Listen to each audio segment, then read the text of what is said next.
বন্ধুরা, আমি কয়েকদিনের জন্য ঘুরতে গেছি। তোমরা কমেন্ট বক্সে জুড়ে বলতে লেগে গেছো, দিদি তুমি তো শহরের মেয়ে হয়ে গেছো।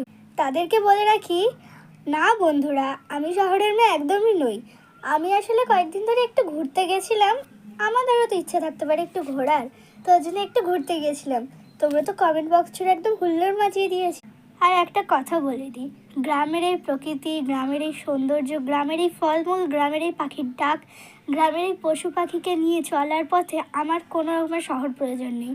কারণ গ্রাম ছাড়া আমি কিছু চাই না। আর গ্রামের এই দৃশ্যের মাঝখানে ছবি আঁকা, হাতের কাজ করা, মাটির জিনিস তৈরি, এগুলো কিন্তু সবই আমার পেশা। আর এসব কিছুকেই কিন্তু আমি জীবনেও ছাড়তে পারবো না। এবারে তোমরা অনেকেই বলতি গ্রামে কি কোনো জায়গা নেই? তবে বলে দিই, হ্যাঁ রয়েছেই তো।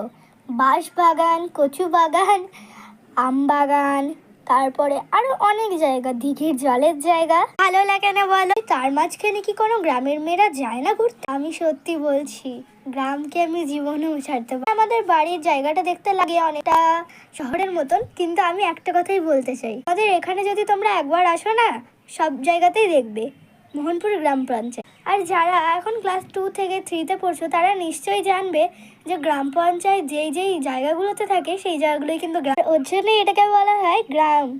জানো ফ্রেন্ডস, কি নাম? হ্যাঁ, মোহনপুর গ্রাম। আর আমার এই যে আলমারিতে আঁকা, এগুলো তোমাদের অনেকই পছন্দ। ইউটিউবে তোমরা এসবই কিছুই দেখতে, তবে যদি তোমরা ফেসবুকে সোমা রয়দের সার্চ করো, তবে আমার এই আঁকাগুলো কিন্তু অবশ্যই দেখতে। মানে গিয়ে যেন ফলো, হ্যাঁ ফলো, শেয়ারটা করতে, আর কমেন্টগুলো কিউটি কমেন্টগুলো করতে ভুলে দেখো বন্ধুরা, কত সুন্দর পরিবেশটা।